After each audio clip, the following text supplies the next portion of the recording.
Hi, everybody. I Hey. am Heather O'Neill, and I'm here representing Breaking Games today with the designers of Kroma, which just launched today on Kickstarter. Let me start by introducing each of the designers, and they'll give you a little quick intro and bio. So, Cheska, why don't we start with you? Yeah, hi everyone. Thanks for joining us today. It's a really big day for our team, so we appreciate you being here. So my name is Cheska. Pronouns are she, her. I'm one of the designers on Kroma. My background is primarily in digital games in that design space. So this is kind of my first big foray into tabletop gaming. So I'm especially excited and also nervous, but mostly excited. Carol?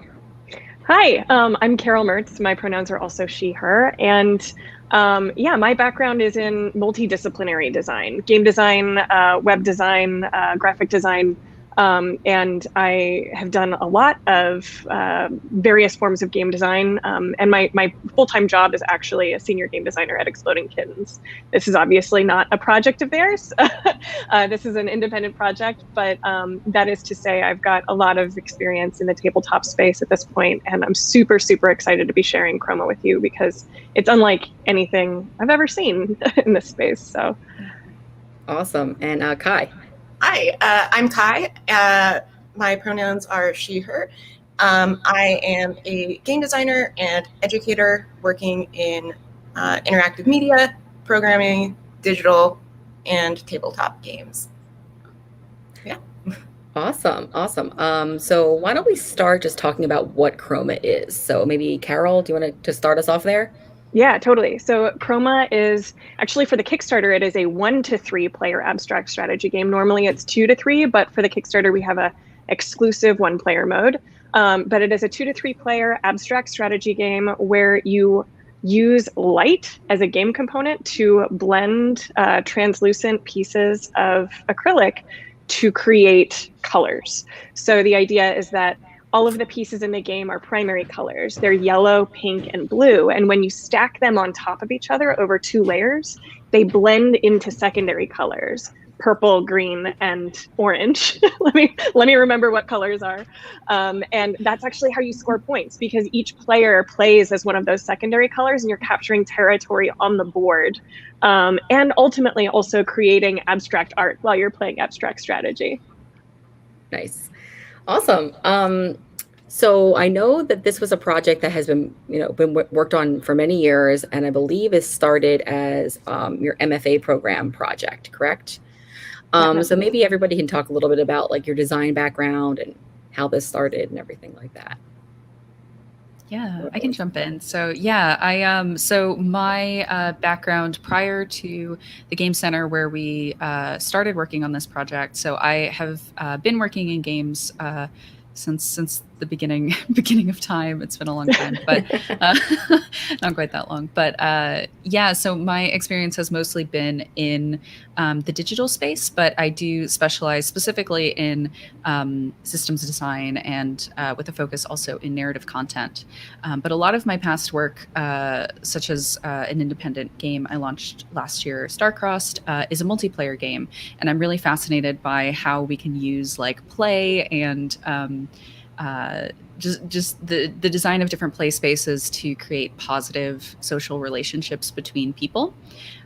So when we started working on Kroma, it was a really awesome. I think it drew on a lot of my previous experience in the digital space, but yeah, figuring out these things of like how to make a highly competitive strategic game that becomes this really like intimate kind of like head-to-head experience between players.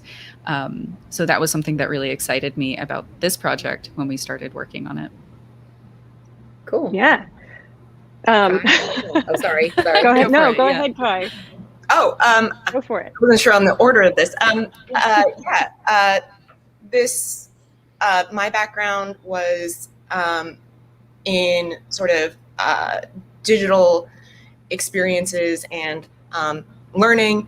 That was what I was initially doing, and so I was really inspired by what you could do in museum settings and physical interactions. So that was part of like my inspiration for parts of the design that I brought brought onto the project. And I really enjoyed having this be at the Game Center. We had a lot of access to great fabrication materials and things like that, that normally, you know, I personally at the time, and still don't, wish list item, have a laser cutter at home. So, you know, having access to those things just right at our fingertips. And that was really, really helpful and helped make this game possible. Yeah, that's really nice. That's awesome.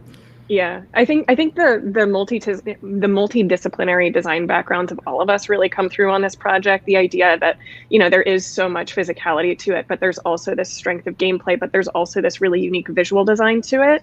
Like, it really does shine, so to speak, Kroma, the light up word game, in this project. And I mean, I really do think that it highlights, you know, our team's just huge diverse background of design skills. I mean, I myself, like I said, I come from web design and graphic design and like animation and visual design and game design. Like, I started, you know, working in games in about 2010 or so. And I've been doing graphic design since like 2004. So like throughout the years, I've just been compiling all of these skills and went to the Game Center to really, really focus on game design, which was something that I discovered that I loved after, you know, working on both digital and tabletop designs throughout my adulthood. And yeah, I mean, like, we made this in our first semester. Like, we concepted this rather. Right. I mean, because we've been developing it for years, right? Right. But we came up with the concept in our first semester, and that was just awesome. like, yeah. That's great. Now, you keep saying the Game Center, but for everybody who's listening, they might not know. So this is the NYU Game Center in Brooklyn, correct? Yeah. Yeah, at New York University. Right. So not only is it a dedicated center for game design, it also, as Kai said, had a lot of great resources for you. So maybe talk a little bit about like just being in that environment and that first semester, like just the influences that you had and how you guys all kind of maybe worked off of each other to come up with the idea or be inspired. Yeah, I recently described it on a podcast as being controlled chaos. Like, it's like it's structured chaos, this idea that you're just kind of given free rein to be creative and produce whatever you want, but then you also have deadlines and mentors and materials and resources, like a makerspace that's free to use. Yeah. So it really just creates this, you know, unparalleled opportunity to just experiment and come up with work unlike anything that's ever been seen before, because you actually have that space to explore it. And so that's really what, you know, how this came to be, was just having that space and having those resources. We wouldn't have been able to do it without that support. Right, because you're basically able to say, I thought of this idea, let's literally go make it right now, right? So that's really, really nice. And if we don't know how to make it, we have people that we can ask to say, like, hey, can you help me set up a laser printer, you know, file so that we can make this happen? Like, we know what the shapes are, we know, you know, what the materials are, but we haven't used this laser printer before and we could really use help. And it's like, it's a space designed for education. So of course, you know, there's going to be somebody who can sit down and walk you through the process. And that's just part of the, you know, it's part of the environment. It's expected. So it was really, really great. Do you guys have anything, anybody else have anything to add, or any other I would thoughts? say the having this MFA program that we were able to be a part of is fantastic, not only for the resources and the skills and education that they provide, but the connections and the people you meet. This game is a combination and exists because of the unique people that we were in a group with. Right. Each one of us individually would not have come up with this. This wouldn't have happened. But we all had unique backgrounds. We all got to work together and collaborate when out in the real world, that probably would not have happened. So that's one of those things that also is very unique. It's the right place, the right time, but great places like the NYU Game Center help facilitate bringing together people of interesting backgrounds with interesting ideas to create interesting projects like this one. Could we call it Kroma Kismet? Screenshot. Freeze frame. That reminds me, now you had another designer on this project that was also part of the NYU Game Center project, correct? Yeah. And what was their name again?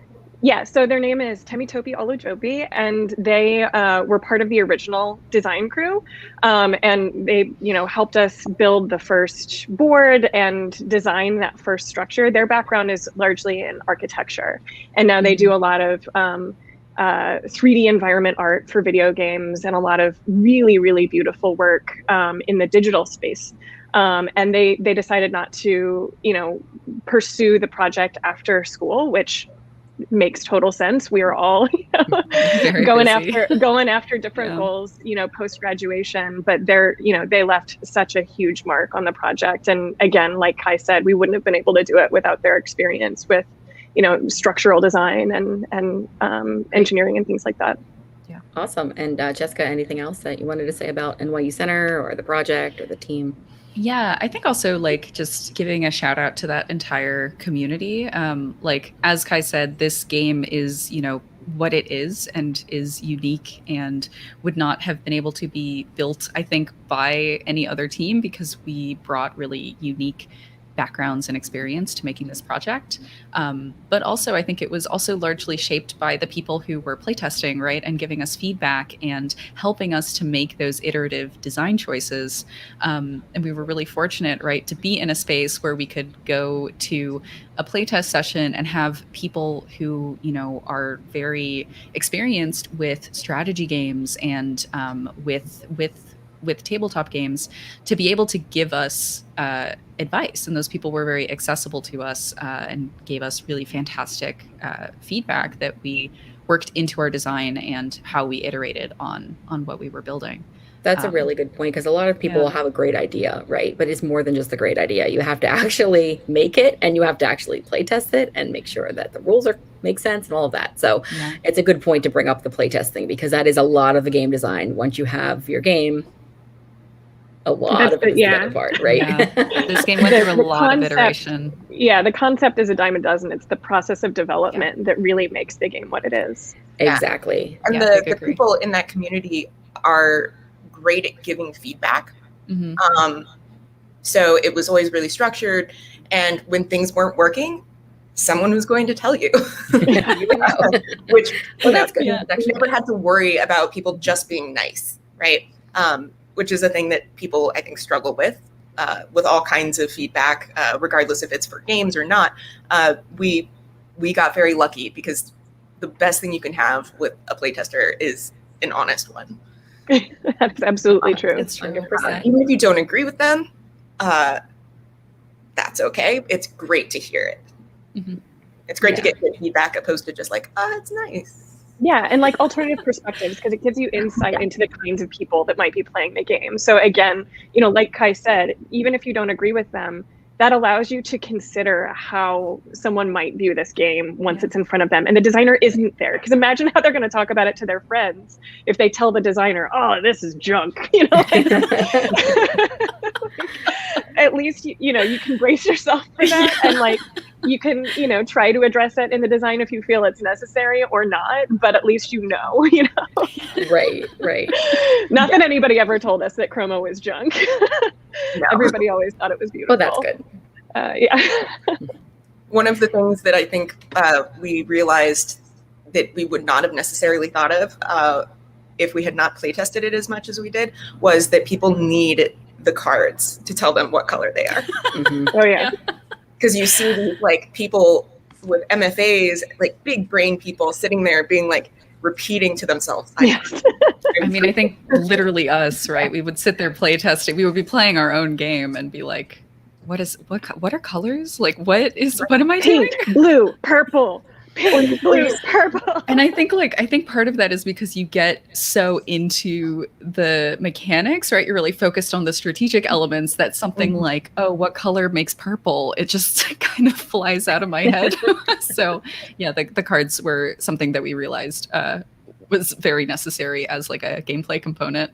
Yeah, having it demonstrate what colors make your color as well is important because you see people kind of subtly taking some pieces and going like, Yeah. I think it was I was just rewatching I was just rewatching the Shut Up Sit Down video, and I think he said that in there was like, my wife always makes fun of me because I don't know what colors make purple or something.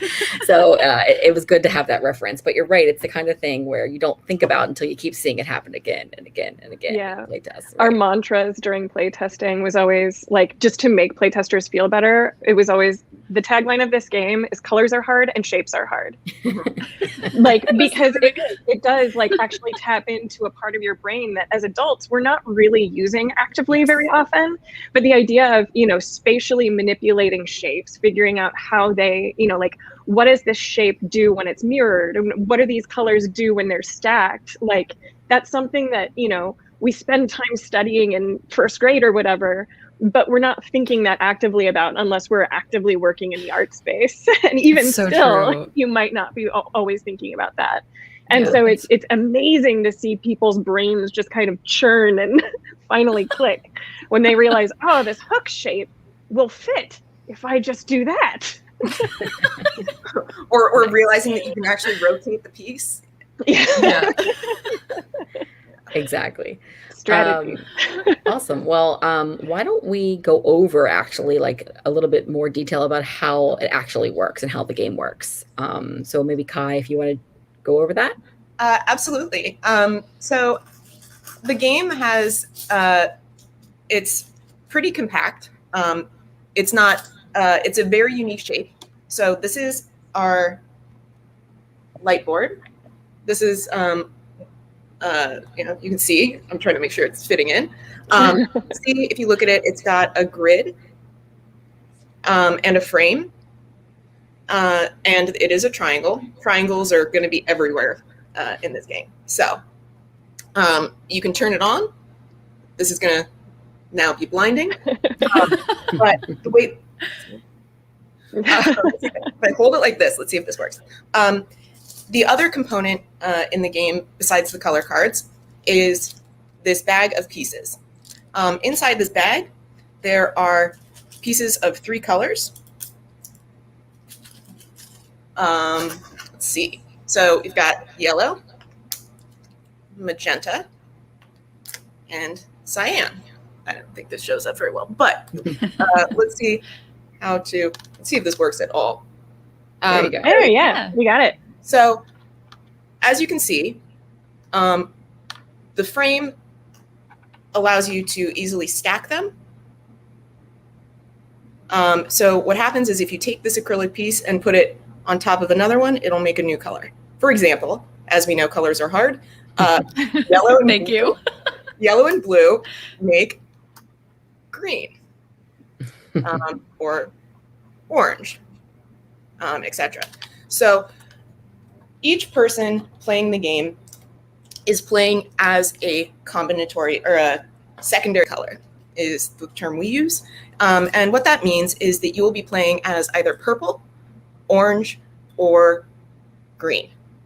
Sorry. Colors I do the same thing. I'm like, there's so many colors. Green. And when your goal, depending on how many players you have, is to blend a certain way. If it's 2 players, you want to make the largest contiguous single shape of your color. And if it's 3 players, you just want the most of your color represented on the board at the end of the game. So not contiguous, correct? Not contiguous. Regardless. Not necessarily. It could be contiguous, but it doesn't need to be. Not required. Okay. So in that, the rules are the same for 2 and 3 player. The only thing that's different is the win condition. And the way that it works is you pass around this bag that has these acrylic pieces in it, and you're going to feel around for the shape you want, because there are different shapes, but you will not know what color it is. So you'll be able to select what shape, but not know which color you're pulling. Once you pull it out, you will place it on the board, which probably isn't going to show up super great, but the rule with placing is you can place a piece anywhere that you would like, as long as it is fully supported and doesn't go beyond 2 layers. So as long as it's not going to hang over, you're allowed to place it on the second layer at any time. Great. The game is over when there is no more legal play space, no more places to put the pieces, or if there are no more pieces in the bag. Okay, sounds good. Yeah. And gameplay is usually like what did you say the time frame is? 20 minutes or so. 20, and the age range is probably like 13 and up, I think. 13 up? Oh, 14 and up. It says on the campaign page. Great. Just so everyone who doesn't know about the campaign is or the game can hear about it. So what we also have special just for the Kickstarter for Kroma is a special pack of puzzles that could be for solo play or cooperative play. So I don't know if somebody wants to talk about that a little bit. Yeah, so I will let Kai take this one too, because she has been designing away on these solo mode, and I can't wait for y'all to see all of her incredible puzzles. Well, we also have great guest designers as well who are making puzzles. I think we can, if people stay tuned in and are watching the Twitter account, we'll be making announcements by some of those designers as well. Solo mode is, we have different difficulty levels in the puzzles, and what it is you just use the pieces from the game, and you'll be told which ones to create a shape through stacking. It will follow the same rules as the game, where you can't have something hang over empty space and won't go over 2 layers. So it's just the same, except you can play it on your own or with other people. It's completely possible to play these puzzles as one person or more. Okay, we actually have a puzzle that we're going to show as an example. I'm going to add it here and we'll see how it looks. There we go. So this is actually a puzzle by our first guest designer, who is Board Game Art Creations, and they submitted a fox design. So maybe if someone wants to talk about how you would use these pieces to make this final design. Yeah, so the rules for puzzles are the same rules as Kai just described for actual gameplay, right? So the idea is that you can stack up to 2 layers, and you want to essentially blend the colors into the displayed colors on the puzzle. So you take those top pieces that you see on top. So those are the singular pieces that you'll be using to complete the puzzle, and you have to use all of them. And you just stack them on the board in the correct configuration to create the design. And so sometimes you'll actually be stacking the same color on top of itself, which, hint, you can do during gameplay for defensive plays. That often takes folks a second to figure out, but is a really exciting moment of discovery that I have just ruined for you all. But I'm giving you pro strats. Yeah, nice. I think it's so true. Like that moment when you realize that you can double stack to block, or specifically in 2-player, if you blend to create the color that nobody is using, blocking off space on the board is like such a great strategic moment. Yeah. And I also wanted to echo one of the chat comments that the fox is so cute, and this is actually one of my favorite puzzles that exists so far for the game. It's very cute. Yes, it's very cute. And there are definitely going to be some other cute little animals, but there's definitely also some really interesting looking just design pieces that I've already seen as well. So I'm also very excited about them. Yeah. One of the things we were talking about trying to do is actually trying our hand at this puzzle live on screen here. So Kai, I don't know if I think Kai's on it. Kai looks busy. If you've already collected your pieces, I'm sorry, were we gonna race? Hold on one second. That's extremely true. You can get two Kroma boards and make it a competitive puzzle race. So I'm going to remove this for a second, and unfortunately I don't have Kai having a live stream, but at my location I have a stream, and I'm gonna put that in place of myself. So I will need someone else to kind of take over while I'm doing things and tell me when to go, but I can hear you. So, okay. Sure. Sounds good. Yay. Yay! Check that out. What a pretty board. Kai, are you able to like show off your board at all? Or I will try. I'm going to try to I'm just move. going to show. I can It's gonna hold it up. I'm going to start from scratch. It's practice round. It's just practice round. Let's see. I'm going to tilt down, perhaps. I don't want to blind anyone too much, though. Yeah, that's fair. I definitely should have cleaned my camera from before doing this. Now we're just getting like big bloom everywhere. Regrets we wish we would have thought about before going live on stream. Yep. Awesome. Yeah, Heather, we can see the board and it looks beautiful. Are we able to hear you? I cannot hear Heather. I don't think so. Yeah. I don't have the puzzle in front of me currently, so I'm gonna guess. There we go. There we go. Perfect. Thank you, Heather. Heather is on top of it. That's so we great. can't hear her, but she can hear us. That's fantastic. Yes, that's awesome. So, go ahead. I was going to say, I wonder if there are multiple ways to do this puzzle, because I have not designed this one, so I don't. Yeah, and a lot of the puzzles that you design are like there's a single solution, right? Generally. Mm-hmm. Yeah. I would say it depends. For the more simple ones, there's actually only one, but for more complicated ones, there are multiple solutions. Yeah.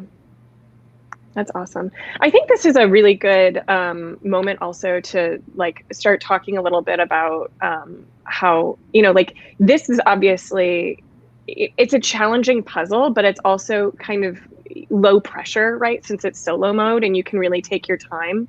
But part of our design goal with Kroma was to have a game that feels like it has a fairly low barrier for entry, a low barrier of entry for new players, right?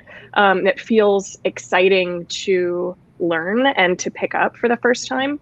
But still being an abstract strategy game that is exciting to strategy players.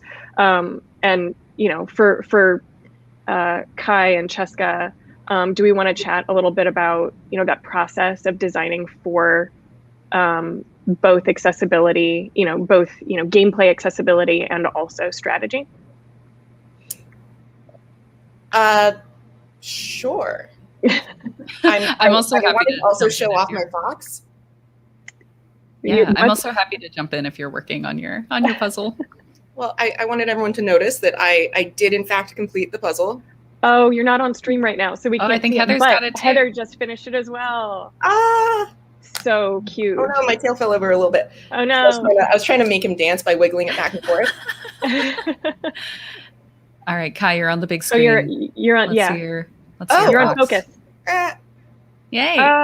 So cute. I think this is definitely my favorite puzzle. And I think also when we talk about accessibility and giving players kind of different levels of challenge, I'm really glad that we have this puzzle mode, because I think it's also a really great way for people to get used to the color blending and the pieces and experiment with just placing things.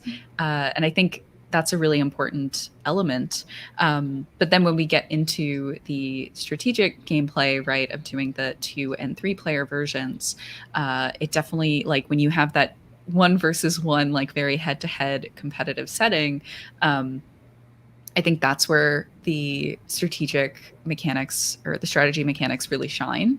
And I think especially because we have this shorter gameplay time as well. When we playtest the 2-player version, we see a lot of rematches. We see a lot of people being like, oh, I understand how to improve my play and I have a new strategy and let's go again. And you can fit in multiple play sessions because it's a quick, intense 20-minute match, which I think is great. Yeah, that's fun. You can play best of 3 or something. Yeah, right? Exactly. Yeah. And there is enough randomness involved because you're pulling from the bag, right? So you can feel for the general shape, you can feel for the general size, but you obviously can't see the color. And so when you're pulling it out, there's that element of randomness of not necessarily knowing which color you're going to be grabbing of any given piece. And so, that gives new players an opportunity to potentially catch up with seasoned players or with highly strategic minded players, and being able to feel like they have a shot, as opposed to just being, in something like chess where you're just wiping the floor with a new player if you're really experienced. This kind of evens the playing field a little bit, where there is an opportunity to grow a depth of strategy, and there is an opportunity to really assess the board and count the pieces and really feel like you have a clear understanding of what needs to happen next. But there isn't a guarantee of you necessarily getting the piece you need next, right? So that gives an opportunity for new players to catch up. And it seems like it's like you just said, it seems like it's the type of thing where once you play it once, if you've never read the rules, you don't know anything about it. But by playing one game, you'll be ready to build on it the next time and the next time and the next time to get better at it and to understand, how to handle it when you get the piece you don't want or the color you don't want. Right. Yeah. I think one of the things that's kind of funny is that people will sometimes just be pulling out. It feels like you never pull the color you need. Yeah. And sometimes it happens that, almost all the blue gets pulled very early. And then it's a really interesting thing to see the game then swing, right? Because there's this great rubber band mechanic where almost all of the pieces will almost always be played by the end of the game. And what that means is that if someone is getting like a whole run of their color, all of a sudden it's going to swing back the other way. Right. Yeah, and I love seeing I love seeing especially new players when we play test with new players, seeing the different strategies that they come up with on the different times that they play. It's I think it's also really interesting. Like, again, I'm a big fan of multiplayer games, both cooperative and competitive, and I love watching people face off initially and then try to adjust their strategy depending on what the other player is doing, like their strategy. I think it's a really interesting dynamic where you're constantly trying to adapt to the play style of your opponent.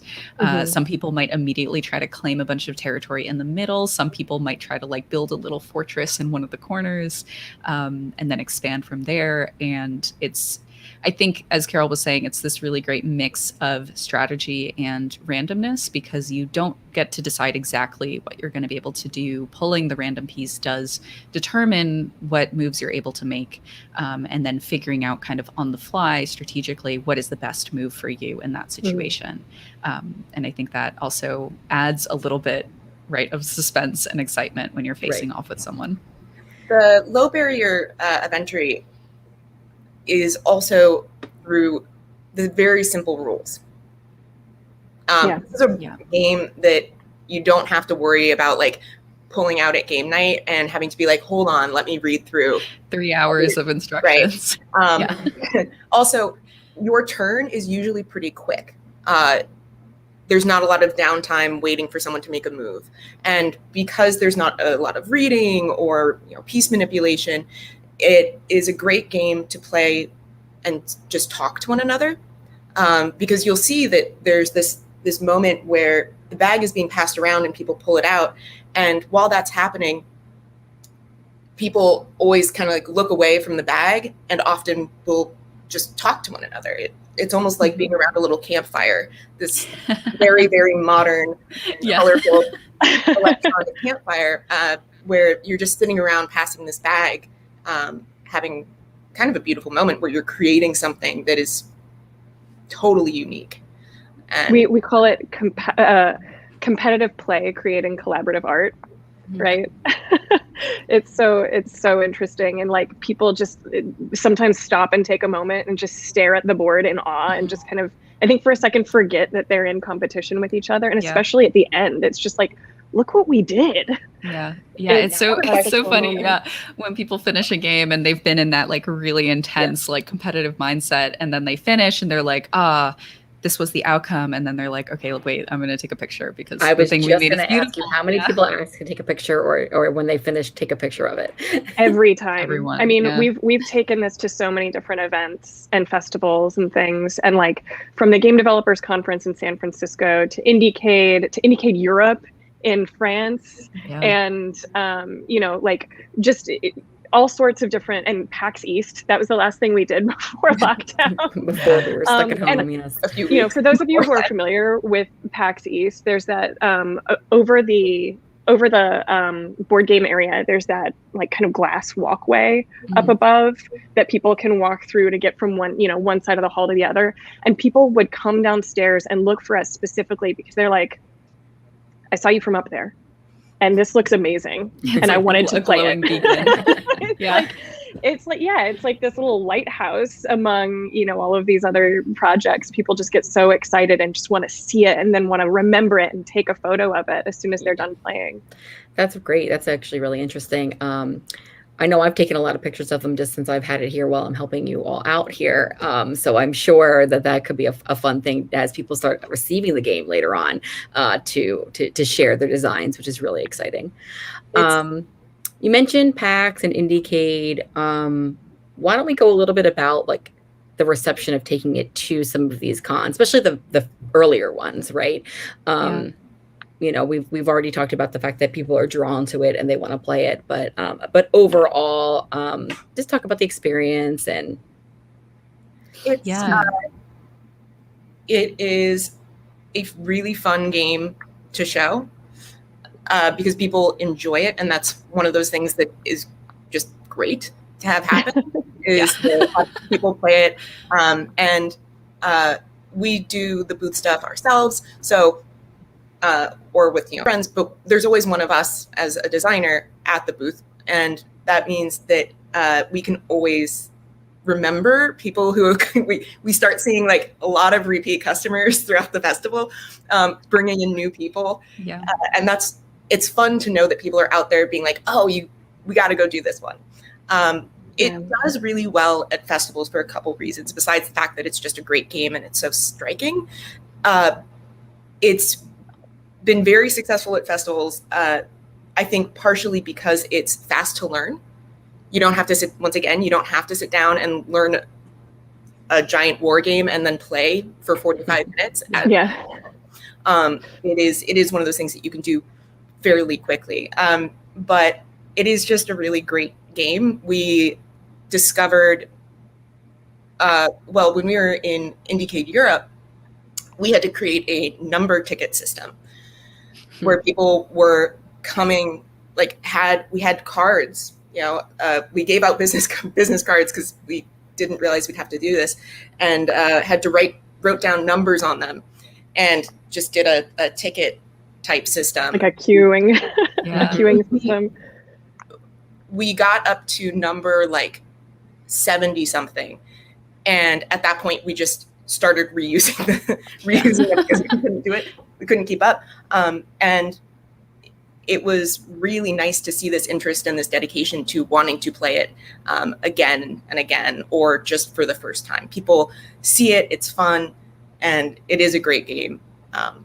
And also, once again, it is so Instagrammable. It's so memorable. It's beautiful.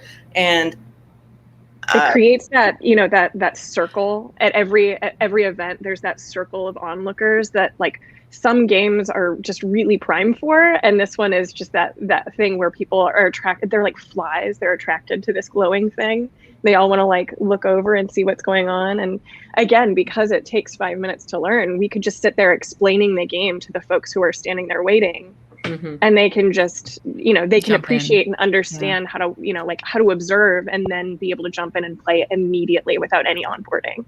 That's a good point that I hadn't thought about before, but the game plays only up to 3 people. But if there's a group of people watching around, it plays so quick that you could sub people in, and in the time that a standard strategy board game would take, you could probably get 3 games in, so that everybody at that party or the game day could try it, which is great.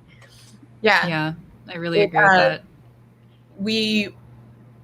we were really grateful to be able to have so many people play the game when we've been at festivals, because it means that more people get to have the experience. And I think that that was one of the things that did us really well at Indiecade in LA, was that this was, this is those festivals at the time were the only way to get to play this game, because it's a bespoke, like handmade board and all that. So it's not something that people were able to play otherwise. And so when we won the Audience Choice Award at Indiecade, we were beyond honored. I mean, shocked. That's amazing. That's so exciting. We're a tabletop game. That's and Indiecade is primarily video games. Video games, right? Yeah. I had that classic moment where somebody had to shake me and be like, "You won," and I was like, "Stop talking to me. I'm busy." And they were like, "No, I remember just like looking. And I looked up and I saw Carol kind of standing there being like, who I could see clearly. Like I'm trying to be like processing. I hadn't gone up. And so Carol clearly was having this moment of being like, I must have misheard. Like, oh my gosh. I remember also, because I wasn't able to make it out, and Carol and Kai went out to show the game, and I remember them like messaging me that. I was like, I was reading it like, what? Really? What? And then I was like running around, like telling everybody, like, oh my gosh. And then it was like such a big thing. Yeah. Yeah.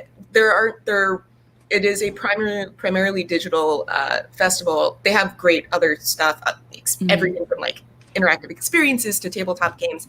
But I think it's pretty unusual that a tabletop game wins the essentially like popular vote. And that's what I said to Carol repeatedly. Because I think we both kept saying to each other, but we're a tabletop game. Yeah, exactly. But we're what? Like, how is this happening? Right. That's like exciting. That's really awesome. And that shows that, that this has mass appeal to a lot of different people, because it was mostly a video game crowd, but they were excited about the tabletop game. Which there was really never exciting. any downtime, like as we're showing the game, there was never any downtime. There's always a line, like Kai said. So it's just like people are just excited to see what it is and to play and to come back and play again.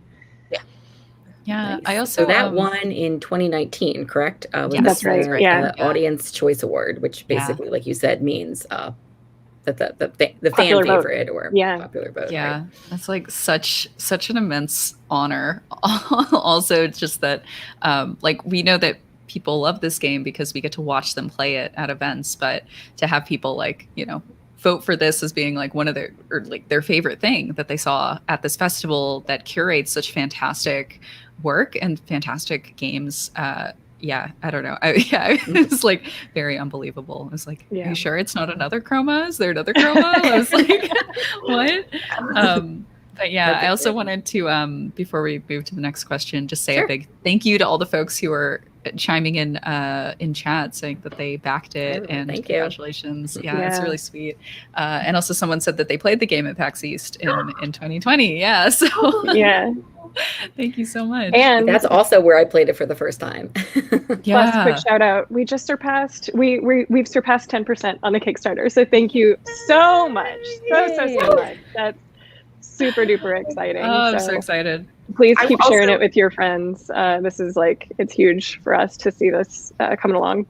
I want to also thank everybody who played the game at all of the conventions, or even not. I see that we've got Jeff, our good friend Jeff, in the chat, and that I know that he has played it and play tested it in earlier stages. 10 billion times. Thank you to our play testers and the people who played it at festivals.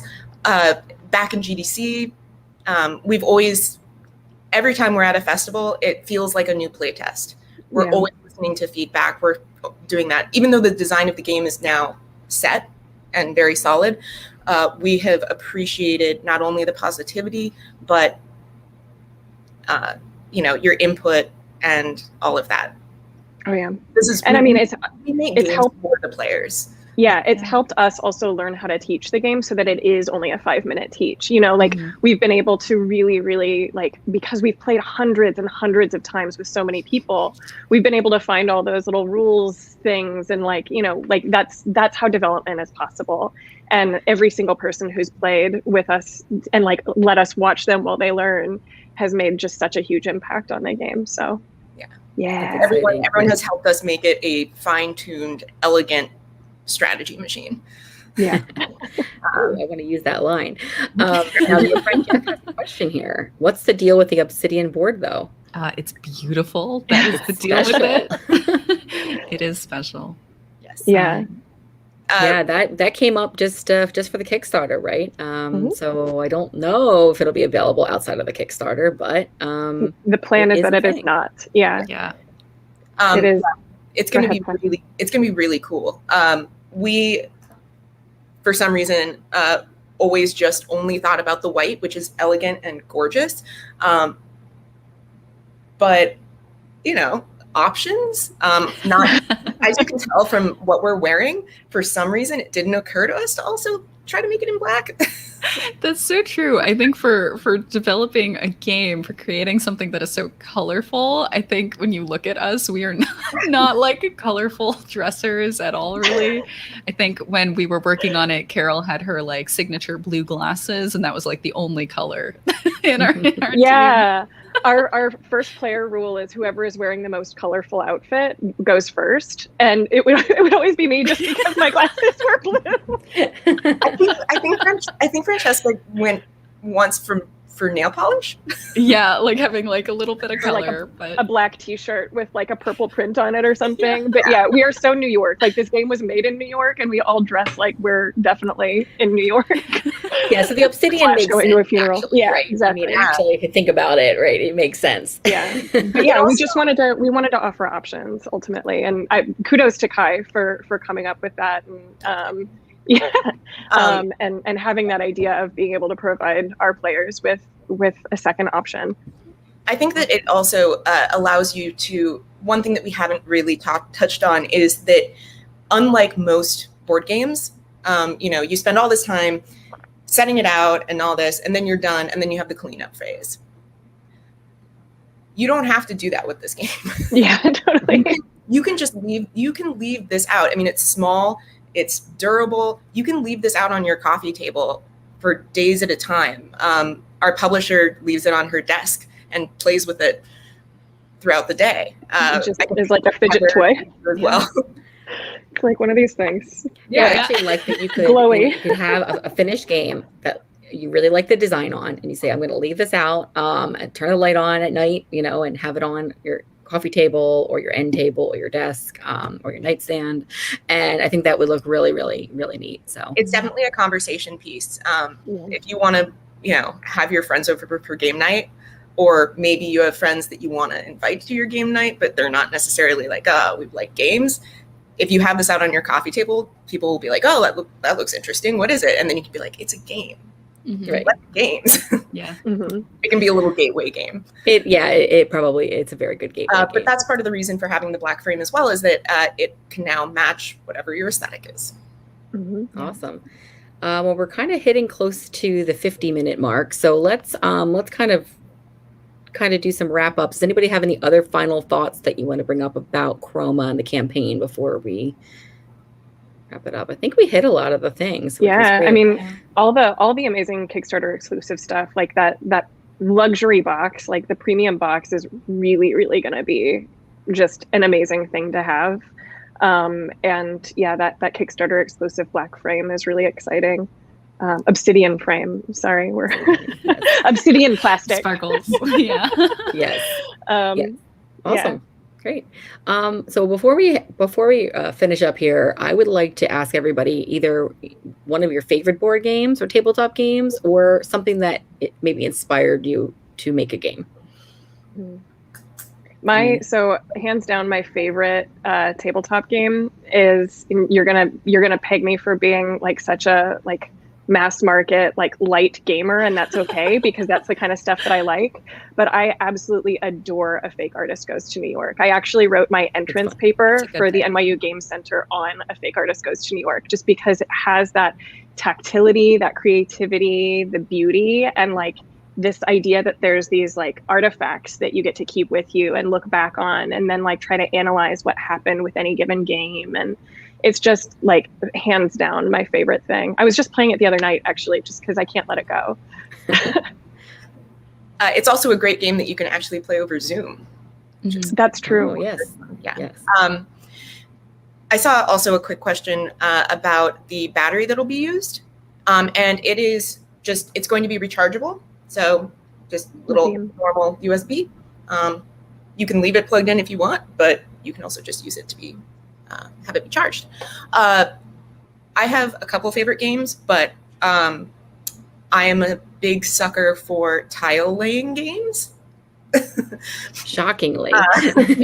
And I just love the idea of building something like that and like that physical feeling. So Carcassonne, that was really, I think that was my gateway game. But in the like more intense sphere, I really, really like the Game of Thrones board game. Not the card game one, the board game. Yep. And not Game of Thrones Catan. No.